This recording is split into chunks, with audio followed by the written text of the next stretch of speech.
Poon, ikaw ang pag-asa, ang salita mo'y ligaya, pag-asa ko sa tuwina.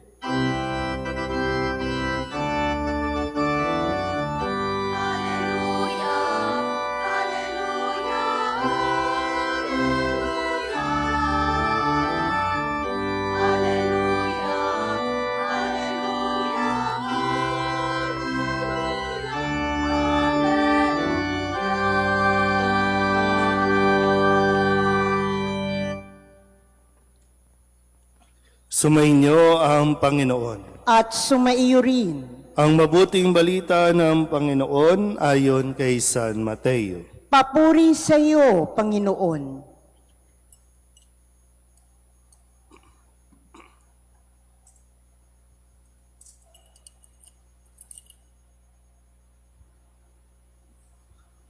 Noong panahong iyon, matapos pakainin ang mga tao, agad pinasakay ni Jesus sa bangka ang kanyang mga alagad at pinauna sa kabilang ibayo.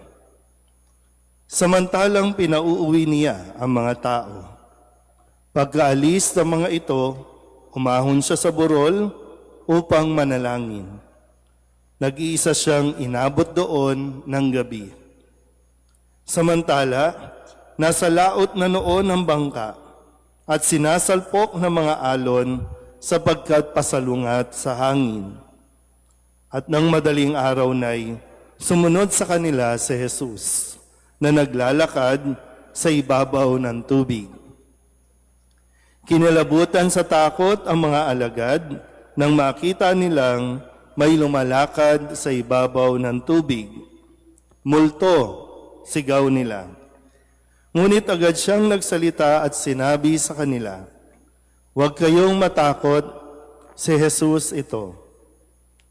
At nagsalita si Pedro, "Panginoon, kung talagang kayo iyan, paparianin ninyo ako sa ibabaw ng tubig."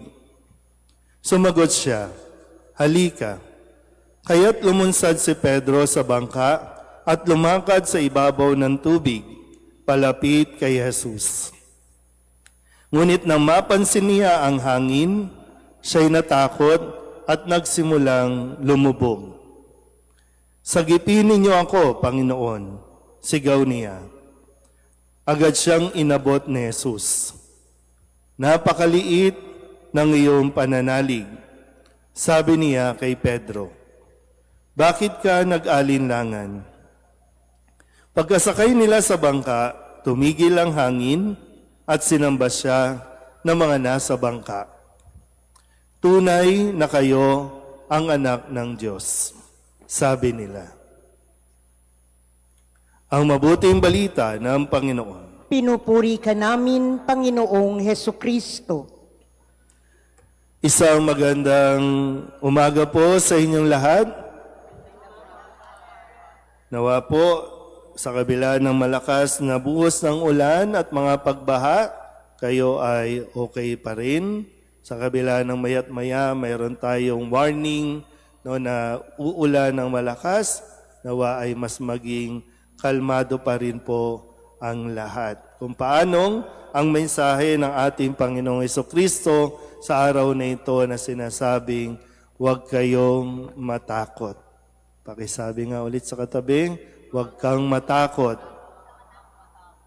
So huwag tayong matakot, no? Talagang lalo tigit sa mga tinamaan, no, ng pinakabagyo, nawa ay mas maging matatag sila dahil naniniwala din naman ako na lahat ng pagsubok, lahat ng problema ay nagtuturo sa atin para mas maging responsible, nagtuturo sa atin para mas lumawak ang ating kaisipan. So lahat naman ng ito ay mayroong aral na dapat nating ingatang mabuti. Noong nakalipas na linggo, isa sa mga natutunan natin sa himala na pagpapakain sa libo-libong katao sa pamamagitan lamang ng ilang piraso. Maalala natin at nawa, lagi nating isaisip na ang Diyos ang siyang nag-provide para sa atin. Kaya hindi ka dapat matakot at huwag mong iisiping wala dahil laging mayroong Diyos na handang mag-provide ng ating pangangailangan. Ngayon naman, ang isa sa mga maari natin matutunan, no, gaya nga ng sinabi natin na huwag tayong matakot dahil si Jesus ang siyang mag-aahon sa atin. Kung sakali no, na may mga panahon na parang yung pakiramdam natin, lulubog na tayo, yung pakiramdam natin, malulunod na tayo sa dami ng ating pinagdadaanan, sa dami ng ating mga problema. Yung mensahe na nandiyan na si Jesus, tutulungan tayo ni Jesus. Kaya kung i-imagine natin mabuti ang kwento sa ating ebanghelyo, nawa, tingnan din natin mabuti yung ating mga kalagayan, yung sitwasyon natin sa buhay, sa kasalukuyan. Sinasabi natin, napakarami natin problema.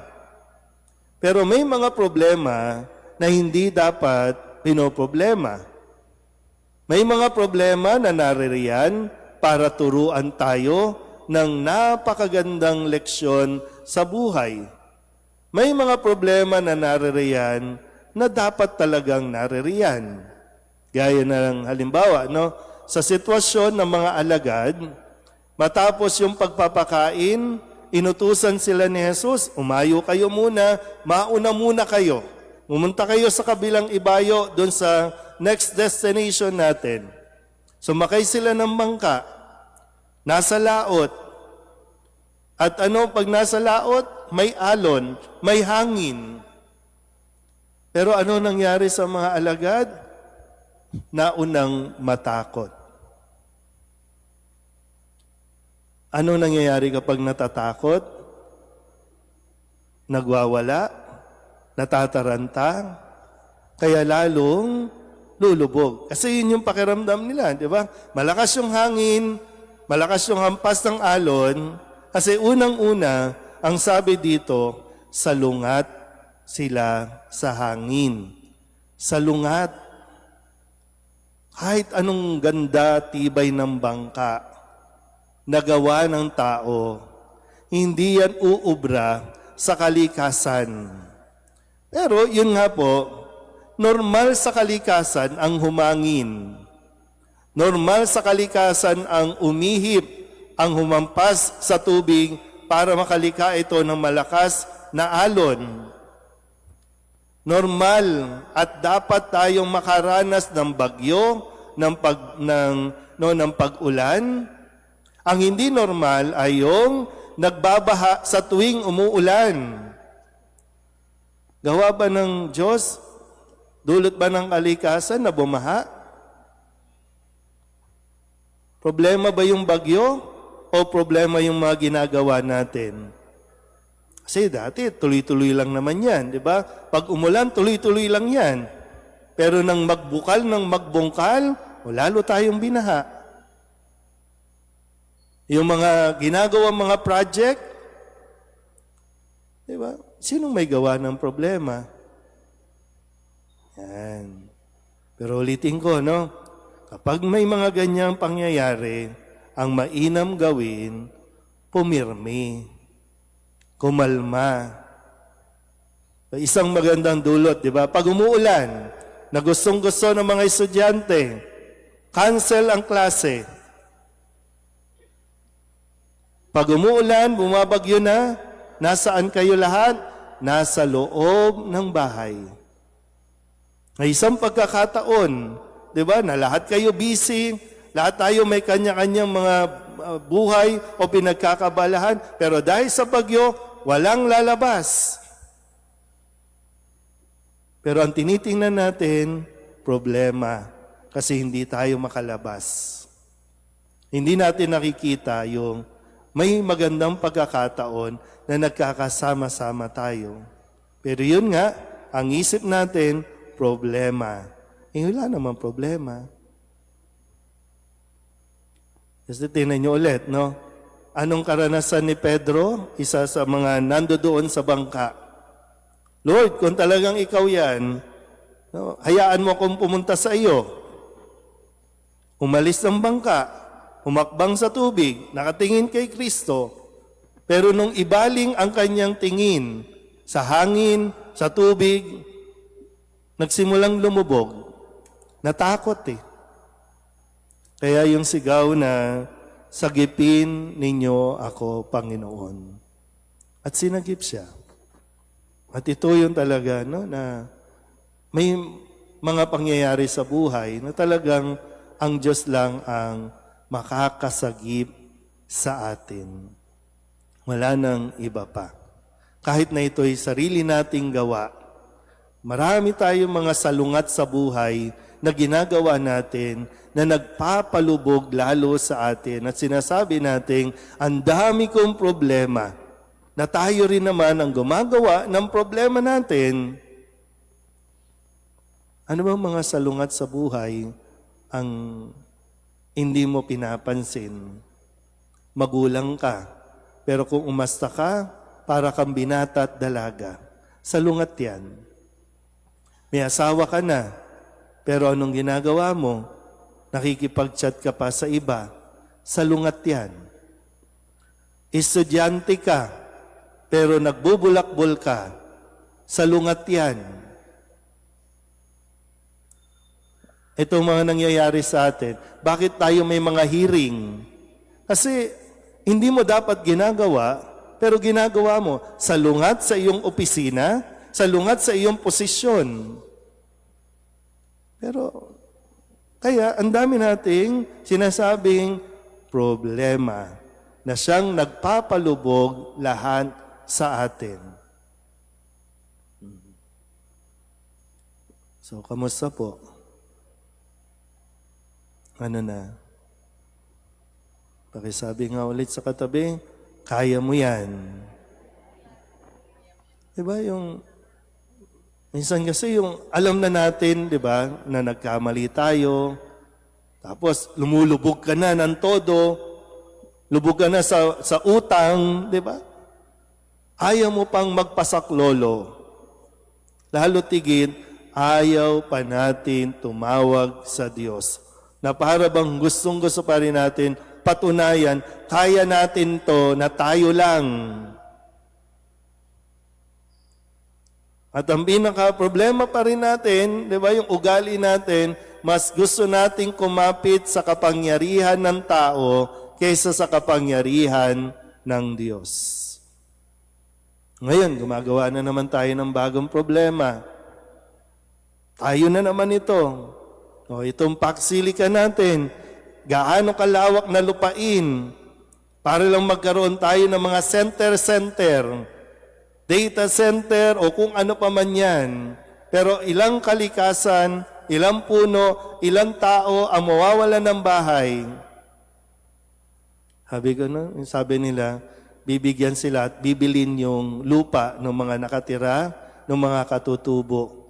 300,000 pesos. Magkano ba ang bahay ngayon? Makakalipat ba sila sa mas disente? Pag-aari na nila yon. Mas gusto natin magkaroon ng data center, yung gagawa ng mga chip, kaysa magkaroon tayo ng mga health center, ng library, ng eskwelahan. Na eskwelahan na dapat sanang magtuturo sa mga estudyante na magandang asal, pero wala. Kaya yung mga estudyante natin ngayon, nai-involve na agad sa mga krimen. Pero wala lang tayo. Lumulubog na tayo, ayaw pa nating kumilos. Talagang magsasama-sama tayo dito. Pero ang gusto kasi ng Diyos, sama-sama tayong maiahon o maiangat sa mga nagpapalunod sa atin. Hindi ko alam kung talagang immune na tayo. Gusto na lang natin malunod ng malunod. Ilang flood control na ito. Lubog na naman tayo, pero wala. Pagdating natin ng 2028, wala na naman tayong pagbabago. Pero muli, no? Sa sitwasyon na habang hinahampas ng alon ang mga alagad, si Kristo, tandaan natin, paparating. Hindi pinabayaan ng mga alagad, paparating na. Hindi lang nila napapansin, di lang nila nakikita kasi nakafocus sila doon sa mga alon. Ganon din sa atin. Kung makikita mo lang, imulat mo lang ang mata mo, mas makapangyarihan si Kristo kaysa sa anumang mga problema o sa anumang dinadanas mo sa ngayon. Tawagin mo lang si Kristo, uhupa at magiging mainahon ang lahat. Amen?